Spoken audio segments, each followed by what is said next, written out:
Welcome to Champagne Sunday. I'm Lauren. Yay, I'm Bonnie. I'm Beth. And we're going to talk about life After divorce. And living The best life. and the life you love. Yes, living the life you love on that other side. Cheers. Cheers. Welcome.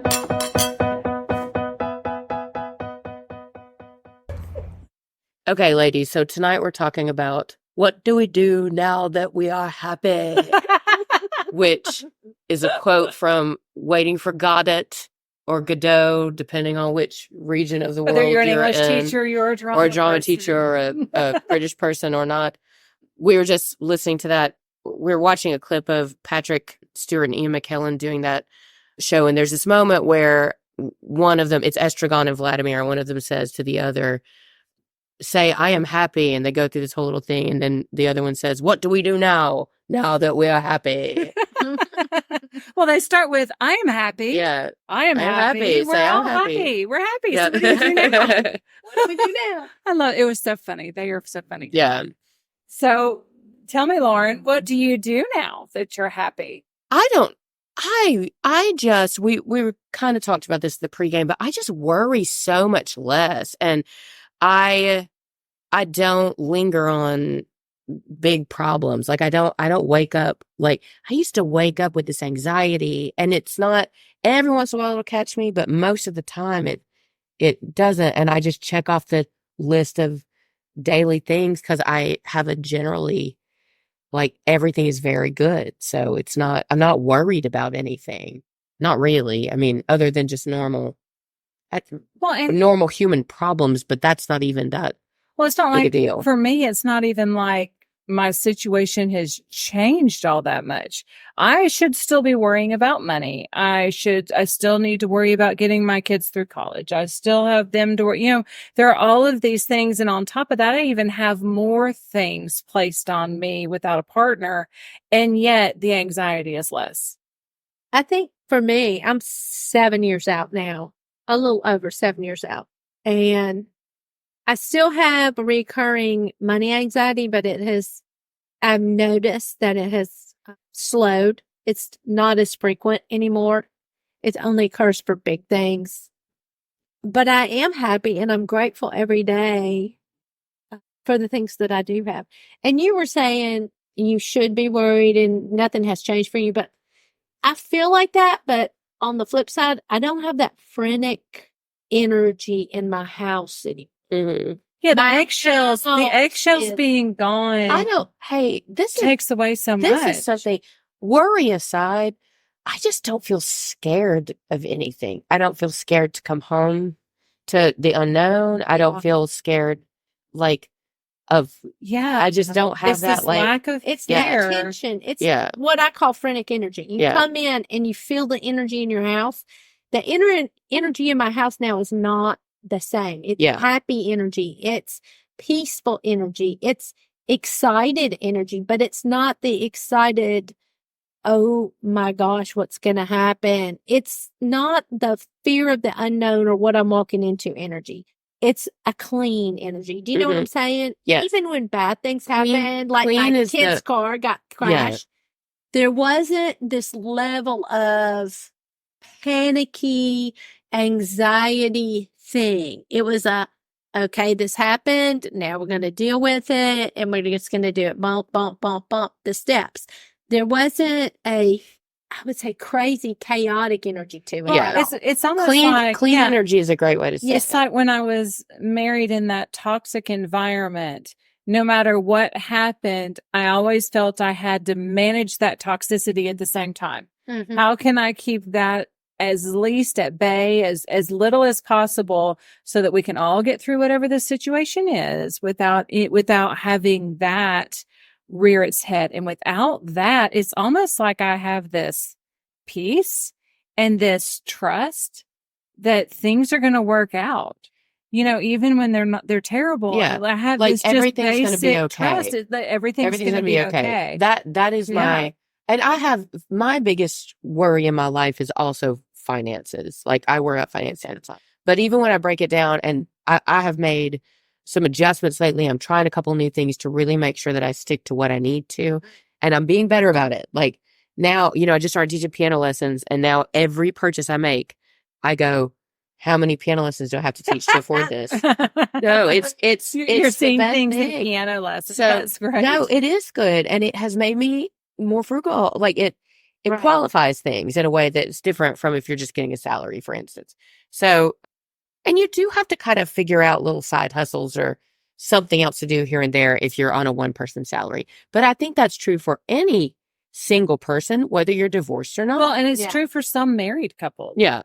I also have found on this side of divorce being happy is that those fears that sort of were underlying before I actually lived on my own, like the fear of being alone, the fear of doing things on my own, all of those fears, having them gone and knowing I am independent and can do and take care of myself, that I don't need another human to make my life work, has given me so much freedom to be happy. Mhm. Well, I You know what I had mean? that, yeah, and I know exactly what you mean. So after I got divorced, I had to refinance everything, and that was very fearful because, I said the math was not adding up. And then when I moved here, I had never bought a house by myself. That was a new experience, and it was a little, I won't say fearful, but it was anxiety producing. And then buying my car by myself. But now that I've done those things, those are big things that you do in life. Moving by myself, redoing a whole house by myself, redoing my finances when my ex decided he was going to, commit suicide. I mean, all those things, now I feel like I have those under my belt. And if I can face those things, all the little things really are not as anxiety producing. Yeah. Because I've had experience, and each time you do something as a single person or, and you're trying to recoup your life, it gives you a little more confidence of, hey, look, I did that. So I'll go tackle this next thing. And I think on that same note is if you can find people that are in your same situation, like Or newly people who have divorced already or tackled already your done it, situation. to talk to them and have a community and have support. Mm-hmm. Like, this is how I did it. You might want to think about it this way. This is what I did. I did not do this, blah, blah, blah, blah, blah. It gives you a good base of an educated knowledge to work from when, I had never bought a house by myself. Mm-hmm. So I think if you can reach out, if you see people struggling too, I kind of try to, if someone's newly divorced, it's going to be okay. Mhm. You Yes. got this. Everything's going to be fine. It's scary. Mhm. But It if is you can scary. help it, once you do some things, I think it increases your confidence. And so your anxiety level decreases. Well, so when I first got divorced, I did have my parents' help. I had them Same. to Me run too. things Yeah. past, like, okay, I want to buy this house. Does this seem like a good deal? Do you think I really can do this? Do you think my salary will support me owning this home? Like, what do you think? Look through this contract, and to have another set of eyes, because my parents have bought several homes, several big Right. purchases. So they know what to look for. They've been through this. So even if you don't have parents, but you have other people in your life that have done the things that you're afraid to step out and do, to Mhm. say, hey, tell me, does this sound, to give you that confidence to Right. step through it. So after I bought my house, I think it was a year and a half later, the interest rate went down and I refinanced on my own. I did it. Yeah. I mean, I knew, but I had the confidence. 10 years ago, in the middle of that marriage, not the middle, the end of that marriage, I would have never thought I'd have the bravery and the confidence to be this independent person that I am now. Mm-hmm. Because I was kind of placed in this place of dependence. So I think I think it's great. I like being happy. I have reached a point, and like I've been in a relationship post-divorce for a long time, for a couple of years. And I have a much greater fear of not of being alone. I'm not afraid of being alone. I have a much greater fear of being without the person that I love. That is a harder place to be, I think, than being alone, is being sans the human that you're in love with. And I think we can all speak to that a little bit. Do you think that's because you were in love or you thought you were in love with your ex and then you got the rug pulled out from under you, because that's how I feel like. Maybe. Yeah, maybe. But then I put such a guard up after the first time it happened that it just was a hard guard for 10 years. I mean, that's essentially what happened. Well, and okay, so I think the first breakup after divorce, like you're divorced and you open yourself up and you go out with somebody else, and then you break up, that first breakup, and you're still counts even though you got back together. Well, and I was going to say, like, I had a breakup with the person I'm with, a very brief one.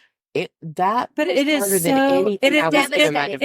than the divorce because I love that person and we weren't together, and it wasn't. But you also stepped out and offered your vulnerability to another human that you trusted. You gave this trust, and I think to me, so it's taken me almost 2 years to be able to listen to music again, to be able to read novels again, and to do, like, I had to just kind of shut off. But I'm finally back in this place where I am listening to music and I am reading novels. I'm doing all of these things where I had kind of shut myself off from the world and not participated because I needed to heal. Mm-hmm. But being in this space where things are good means all of those things that I let go of, I can pick back up again. And great. I think, like, I don't know. I talked about the reunion that I had with my friends, which sounded so college friends, a couple weeks ago, I think. And it was just a couple weeks ago. But I have not been, and we're all a bunch of extroverts, and we were like, oh, here's the extroverts extroverting. But the energy, it was like this electricity that just built and built and built, which I think is really positive energy builds on positive energy. Like, I agree. When you're putting, it attracts it. Yeah. And when you're putting happy things into the world, and you're just trying to put happy things in the world and, like, going about your business and doing the best you can do to be you, that's when you're going to thrive the most. And that's kind of the moment I'm having. It's just like doing what I need to do, and then doing as much of the things that I can that do build me up, that do give me that, like, I started walking. I was in such a routine last year of walking every day. I mean, I was great about it. And I didn't mean to fall out of it, but, like, there's cooking for people, and there's, like, this show and that show, and this show and that show. Winter got very cold. And winter, and, like, it's just a lot of things and a lot of excuses I could make.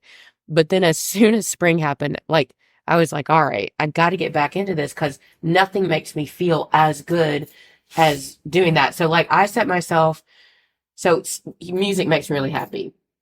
So I set myself little musical goals, and I'll say, okay, on this walk, I'm going to listen to this album. It's like little happiness treats. It's like, how I reward my goodness. So right now I'm listening through all of Johnny Cash's American albums. So, like, I got 3 or 4 today. So I just, like, I don't know. Yeah. That's really fun. But I again, I'm not in a distraught place. I'm in a happy place that will build on more happiness. Like, there's not any, like, I don't know if I said this before, but I go to my therapist at this point, and we don't have a whole lot to say. She's more of a life coach. Yeah, she's my life coach. And that we just don't have a whole lot to say. She's like, well, do you want to book another appointment? I'm like, yes, put one there. Just in case. Yeah. I think at first, when I first got divorced, and I say at first, the first couple of years, I think my biggest fear was not being able to make it on my own, followed very closely by, I won't ever find anybody, and I'll be alone the rest of my life. And that was a little bit comforting, because I came out of such a weird place. But on the other side, it was kind of frightening. And now I've kind of gone through the whole grief process of that, and I'm kind of at acceptance now. I am very happy, and at first, when I started being happy and I was trending toward happiness, I was kind of climbing that, bell curve. I kind of freaked myself out, because it seemed too good to be true, because I had just come off of 10 years of super unhappiness. Like, when you cry yourself to sleep, and you cry in the bathtub, and you cry every time your kids aren't around, and you really go through a huge grief journey about your marriage and what you thought your life was going to be and all that, you don't see a way that you will be happy again. And it's kind of scary. But now, I mean, I'm there. And and it's there for everyone. Yeah. Even when you cannot see it. That's true. And That it's, is true. that's, and it's, you have to hold on to that little bit of hope because it is there. It will come. And it took a few years for it. Actually, I was on the upswing and was doing great. And then I dated the person and then I became devastated again. And then now I'm on the upswing again. Yeah. It's like, it's But a you just year. have to keep going. Yes. You just have to keep moving forward. Well, and it makes me reevaluate. I don't know. Now, anytime anything pops up that is a negative situation for me, I really stop and evaluate what made it that way. Mm-hmm. I do a lot of self-evaluation. Do y'all feel like that? I feel like I do that all the time. All the time. Like, just stopping and considering, like, either did I respond, if something feels off, let me say it that way. Yeah. And we talk a lot about that. If something feels a little off, like, how did I respond? Do I need to remedy this? Like, how do I deal with this situation? Well, You know what I mean? I struggle. Through the divorce process, I became more open and honest in ways I might should have held back with a lot of people because it's almost like I was so raw. If you asked me, I was going to tell you. And so I found I don't think that that's a bad thing. well, but at this point, I have found that I'm pulling back because I don't necessarily believe everybody deserves that much of me. No. Do you know what I mean? Yeah. Only my really close people. And you know what I mean? It just, I don't know. I feel like I've just kind of pulled back and I'm reevaluating who I'm letting in that way. I think I am safe to speak for all of us here, and correct me if I'm wrong in that there were men in our lives who spoke to us in a way that was not okay in our lives. Yes. Oh, true that. Yes. Yeah. Agree. Yeah. So I don't allow anyone to speak to me in a disrespectful way ever. And I am super cognizant of that when it happens, and I correct it immediately. And that's something I worked on a long time in therapy, but I let it go on and on and on for a long time. And that's a lot of the way I feel now is because I don't let that in my life. Like, if it happens, I'm like, no, we're not doing that. Well, I just had that happen to me. In the name of friendship, just kept taking a lot. And all of a sudden, when you're in the middle of it and that's your norm, it's really easy to just keep taking it because, we're all Southern girls. We're just like, okay. But we also put ourselves in a place of sacrifice. Yeah. Like, I am going to continue to take this because I'm going to sacrifice for the sake of. Yeah. I'm going to throw myself on the cross of because it's the only way I can get through. You know what I mean? And it's to get out of that. But I've cut a lot of people recently because I've realized, the way you speak to me, I'm not taking it anymore. I'm just not. First of all, life is short. Yeah. I'm a certain age. Yes. I want everything to be positive. And I know that's very Pollyanna and not everything can, but if I can eke out any kind of happiness or positivity from a situation, I'm going to do it. And the thing is, none of my friends ever speak to me in any of that kind of tone, ever. Yeah. Because then are they your friends? Right. Well, now I take that back. I assume that at some point, any friendship may have some contention and some conflict. Is different. But you're respectful in conflict. Yeah. You can handle conflict like an adult and not like a kid. Right. Yeah. And you can handle conflict without being hateful. True. That is absolutely true. True. So. Well, I think that, let me say, I'll speak for all of us and say that I think that each of us on this side of divorce has placed ourselves more at the top of our list. Mm-hmm. We are making sure, I make sure that I'm taking care of myself because I'm now the only parent my kids have. Right. If I'm not good, I've just got to make sure I'm good. But I feel like we all have sort of started saying no. Mm-hmm. Yeah. And saying yes to our happiness. Yeah. Started saying, trying to really take care of ourselves and build these boundaries in our lives that make sure that we are cared for by ourselves. We are our own carers. Yeah. Yeah. And that has become sort of pivotal. Like the top tier thing that we need to take care of is ourselves. And I can't say that was that was not who I was in my marriage. Mm-hmm. My marriage, it was take care of him, take care of the kids, take care of the home, then take care of me. Yeah. And now it is take care of me, take care of the kids, take care of the That's home. the whole theory of put your oxygen mask on first. Yeah. Before you put it on everybody else. Yeah. I would say I did a lot more not taken care of. I mean, my child, yes, but I ran away for a really long time because I was unhappy. And that was my, like, if I start doing that, if I start running away, I'm not happy. And that I know that about myself now. I didn't necessarily know that's why I was you doing might that. have known it, but you didn't It was acknowledge it. Hey, subconscious. are we all a flight instead of a fight? I am. Flight. I'm flight. Are you flight? I'm about half and half. I'm a Libra, honey. Okay. You're lying. I forgot. Yes. I'm a flight. I mean, I will do it. I'm a flight and hide. I never mind conflict in a constructive way. But if I know I'm going to get yelled at, I can't handle that. So. Well, I don't think, and I might be speaking out of turn for all of us, I don't think the criticism we got was constructive in our marriage. No. Oh no, it was thrown to destroy. Yeah. To knock down, to put in our place, to feel, subpar. But I feel inferior. like, if you look for happiness, you'll find it. If you look for misery, you'll find that. If you look for that's, anxious situations, you'll find those. Well, and to heal, you do whatever you have to heal. So from this last relationship, I had to quit listening to music because when I listened to music, it made me feel bad. So I eliminated it because I needed to feel good and focus on the positive. All right, I'm just going to say this, that your ex-boyfriend's music sucks. So I wouldn't even call it music, but it's okay, not whatever. even, Okay. Well, regardless, I needed to stop listening to music. I said it. Until I And did. I concurred. Bad. Go ahead. Anyway, I needed to quit because I also, so many songs are about love. Yeah. You know what I mean? Yeah. It wasn't just that he was a musician. It was also that they were singing about things I was promised. That's and so then funny taken because care of. when I had my brief breakup, I leaned into music. It's all I did all day was listen to music. Like I walked and I listened to music because it's the two things that I knew that would make me feel right. Like some kind of, I was trying to get it out. I think that's what it was. Yeah. You know Well, what I mean? See, when I was younger, I absolutely did that. Like I remember it's hard to say enjoying, but it's like I just sort of sat in a little misery and enjoyed it and felt all of the feelings that I needed to feel so they could get out. And now it's like my bucket overfloweth and I don't have room to feel these feelings. And so that I need them just to stop so that I can heal enough that my bucket can empty a little bit and I can put some more in. So this may be helpful for someone. It was not helpful for me at the time.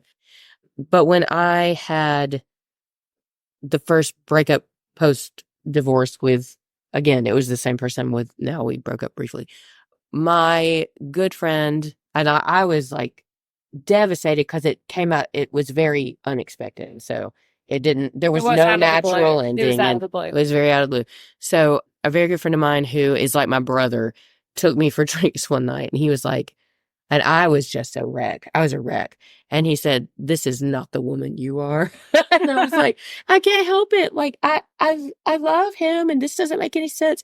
And he said, "You choose to feel this way as long as you want to feel this way." And I said, okay, all right. And at the time, like, I was like, no, I don't have control over it. But like, to some extent, you can. Well, for an ADD person, we circle back around to things. Mm-hmm. You know what I mean? Like they flood into our head whether we really, you know what I mean? Like it's a little different. So we have to make a little more of a concerted effort to get off of those repeating records that are making us feel bad. At least I think, and from the research I've done. So and I think also, and this may not be popular, but to some extent, there's a difference between the way that cisgender men deal with things and cisgender women deal with things. Oh, yeah. Like men compartmentalize. They put it a in lot this little better. box. They bury it back here and say, okay, I'm done, and move on. Right. Would you agree? Oh, yeah. Definitely. Yeah. And I have to talk things over. I have to walk with you. I have to walk with you for months and talk about it over and over and over again. So I'm sure you won't throat punch me. No, I'm not throat punch him. Oh, okay. So I finally was able to work through it. Yeah. But yeah, it just. Welcome to the game. But I do. But I do think we sat here and we wanted to talk about something uplifting. Yeah. And we realized we're all in a happy place right now. Yeah. And it's a good place to be. It is a good place to be. I wake up. I love having my coffee on my porch. I love I our really neighborhood. love my life. Yeah. You know, I like my work, and I'm excited when I get off of work to go walk. And then, Yeah, I love my you know, friends. I love everything's just- blooming right I know, now. well, my nose does love it, but I do love it. It's Yeah. beautiful. The park is fabulous right now. Well, and that's okay. And so school is coming to an end. So if you in an education thing or have kids, and to me, the end of school is always, even though I'm 12 months now, it's another beginning. Yeah. So when this school year I've been ends, it's feeling the that. beginning of my next year. I've been and I feeling get that too. excited And that's about that. that's one of the like nice things about being a teacher is that you reset every once in a while. Or like for me too, I get to do a new, like when a show closes, it's, you know, it's sad the show's closing, but now we start to You get to work move on a on to new something one. else. So Yeah. Yeah. That. Well, I think all of this is cyclical. I mean, we'll and talk that's, about that everything next is time cyclical. too. But like you know, the grief process is cyclical, and it's not a linear thing at all. You come in and out of it. Getting recovery is like that. You know, finding yourself after divorce is like that. mhm. You just have to go through it, and you just keep plugging it out, and you know it's going to get better. It is going to get better. Even if you think you're stuck, it's going to get better. Oh, yeah. There's happiness to be found, and Well, and that's I what we just never talked thought I about, was gonna be finding happy, the but I joy am. in the little thing oh yeah, and in the rediscovery of yourself. All of those things. I think too, and every once in a while, I still have to tell my brain this, but we made the right decision. Oh, And yes. assuring I didn't even yourself, question that. no, I know, but every once in a while, it's not even, nothing pops up that like, did I make the wrong decision? I don't really, but like every once in a while, I just like, I'm reminded you I made the reconfirmed right your decision. Yeah. So if there's, because I feel like a lot of people do feel that post-divorce is like, oh no, you know, I did know. I or didn't I? Like, did y'all, I never really had that. I never Oh, really felt I that. did. Did you? Well, I stayed for 10 years. And hope upon hope that Yeah. things would work out, and then it was like it's different layering when in my you stay face. for as It's not- long as no, we no. did. Yeah, You know, I stayed for 10 years too, but I don't know. I know that he would not have gotten sober with us or he'd have done it. You know what I mean? Like, yeah, but every once in a while, I don't regret, I don't second guess the fact that we got divorced, but I miss what never was. yeah. Like The that dream. grief comes back What it around. Yes. Could have been. Right. But then I end up with this voice in my head at another time and I go, oh no, you may step out, sir. You are not welcome here anymore. You know what I mean? Like it just, But think about the positive time, and we talked about this a little bit in very brief the last time in the top 10 list, but the positive time I get with my kid, even though it's not 100% of the time that I have with him, because now I get him 50% of his life. Yeah, I mean, I have him 50% of his life, and that's sad. That makes me sad. But I'm he's able all to yours, that direct 50%. that so specifically. yeah, he's all yours, that 50%. Yeah. And you make sure, because there's no other kids in your house. No. It's you and you make sure that time is you and him. Right. So he has that real true attention. Right. Which a lot of kids, which I tell you, my kids did not get as much as your kid is probably getting, even 50% of the time, because there were 3 of them Yeah. and a husband that needed, you know what I mean? Yeah. And it Yeah. was, where do we need to go when? And so he's probably getting a lot Yeah. more of that one-on-one time with you. But than that most makes me other happy kids. too. I mean, like that positive time with him makes me so happy. Yeah. Y'all, this is a very different scenario, but it's a little bit of like a microcosm, I think, of the happiness you feel post divorce, especially when you have a child. So I was telling Beth before that I rewatched, or I had never seen, my partner is a big Quentin Tarantino fan, and we just watched Kill Bill 1 and 2. Mm. And I I have never seen those films, so this is about to be a spoiler. But in the second film, I mean, the premise is that Uma Thurman's character is shot by her ex, and she's pregnant with this child, and she goes into a coma and wakes up, and she's no longer pregnant. And then throughout the series, she kills a lot of people. I mean, she does. She does. She kills she's a lot. She's of a people. murderous. There's a lot of blood in that one. But she ends up finding him and killing him because he tried to kill her, and reuniting with her daughter who was saved. And just the last scene of that is her and her daughter driving away to whatever their life is going to be. And I just sobbed I just Aw. sobbed because Because she got her they dog. got to get their lives. Like they got to get their lives to be what they were going to be together. And that, I don't know. It's not nearly like, obviously no one here is murdering. No one's out there murdering anybody. I mean, ladies, unless you've not told me anything. Oh no, Bonnie. Beth, you're whistling. Wait a second. Do you guys know the art of the samurai? Do you guys have Hattori Hanzo swords back there? No. But like, It's more of a Southern woman approach. but just that. Let's give them something to talk about when she puts the poison in the big mint dinner. Yeah, with the Julia Roberts, maybe. Yeah. Yeah. Anyway, it just like, again, it just reminded me of the fact that like you can choose to get there, and it may be hard. Like Uma Thurman had to decapitate a lot of people. We don't have to do that. Hard. No, it's not that hard. But Well, but think about that. Your situation versus decapitating a bunch of people with a samurai sword, See? way It's so much easier. better. Wait, Just reframe well, it. Just and- reframe it. And to be honest, I can't get that image out of my head. I do not have to decapitate a bunch You of people. don't. I'm happy. I'm not going I feel to. so much better. I'm not about going my- to. Yeah, we're good. Everything's good. We're good. All right. So happiness is not a 100% of the time deal. That's not the way it works. Mm-mm. Right. No. So there were times today when I was bored. There were times today when I was frustrated. I mean, like it's not a 100%. I can't even talk about today. But as a general rule, happiness is there, but we will fall, like every once in a while, I'll fall back into that grief, either over the last relationship or over my marriage. And I've healed from those, but it's this brief little like catch. And then I have to release it and continue to move on. But but for the most part, I love this. I love sitting on my porch with you guys, which we're outside if you haven't been able to tell. Yeah. This is just a beautiful. Yeah. No, it's a good life. It's a good life. Very- And I feel very lucky. Well, I feel like I fought So now really Annie hard is for going it, through my but head. now it's really good. Oh, that's not what. It's not hard not. I won't even tell It's like you it's what's not going a through my hard head. knock. I am What song was I singing am- through your head? I am decapitating bugs, ladies and gentlemen. I have been going at it since we've been sitting here. They are coming for me. I You're did, sitting well, in it's front of because the my window. dim light is on. Now you're sitting in front Yeah. of me. Yeah. So it's because you're so sweet, Laura. I am. You are so sweet. I got one. You All right, notice so- they're not on my side. So keeping things positive, is there anything that you guys find that you have to do to stay in this part of happiness, or one big thing that happened or that you made happen to be able to get here? Yeah, I've said Aside this, from we got divorced. yes, I've said this previously.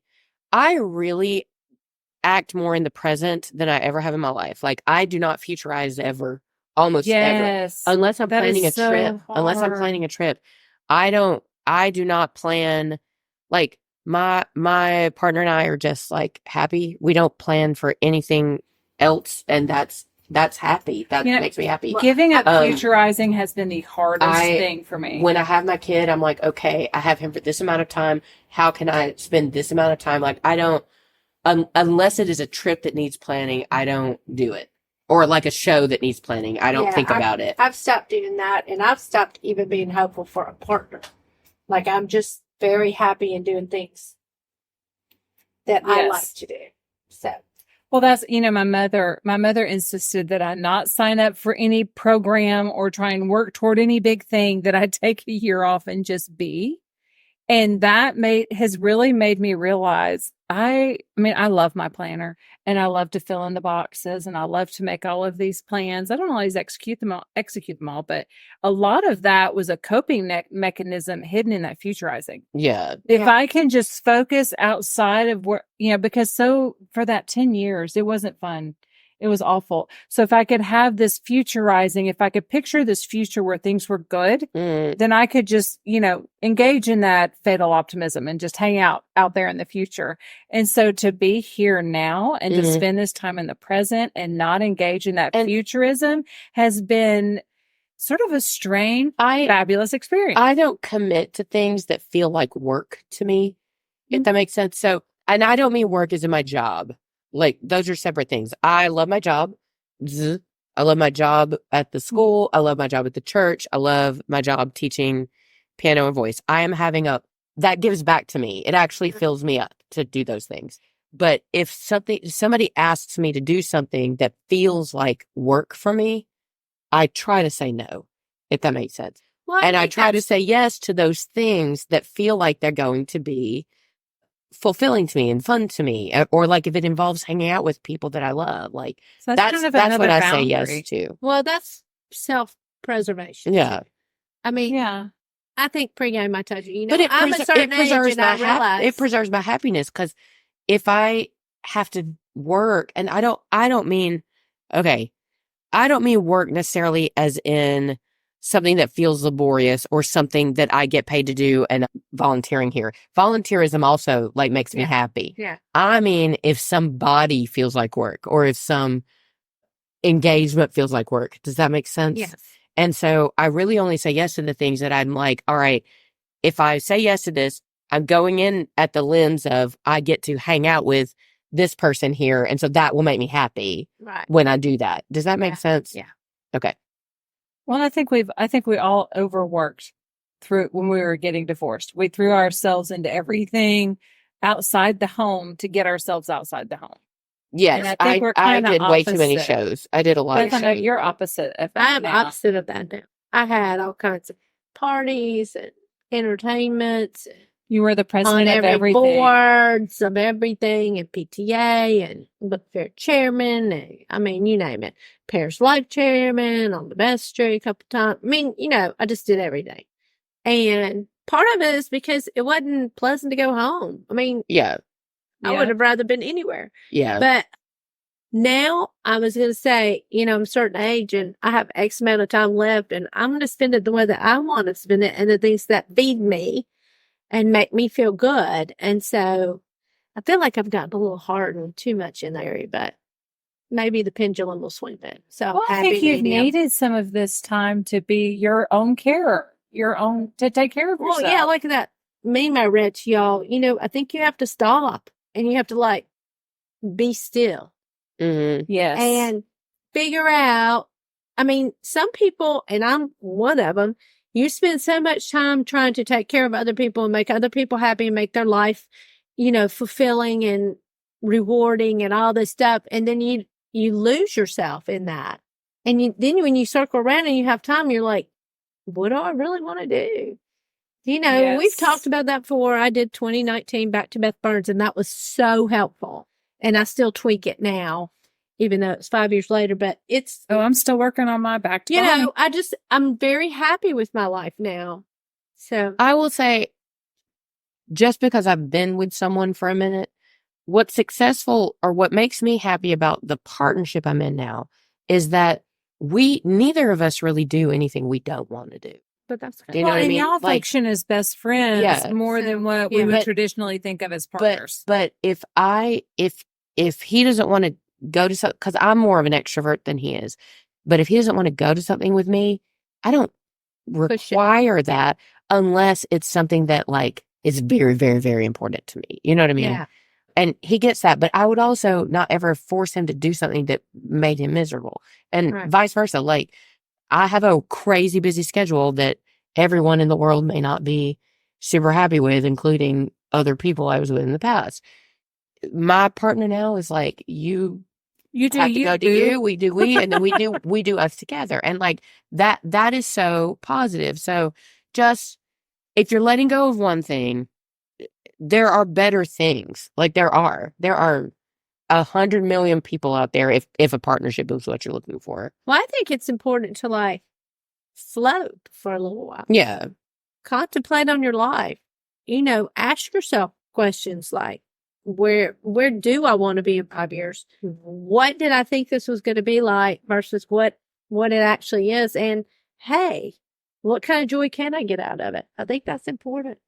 All right. So, ladies, I think that's kind of a good talk about how we deal with being happy. Isn't that funny? Mm-hmm. We're having to deal with being happy. It can be an uncomfortable place to be when you've been in an uncomfortable place. Yeah.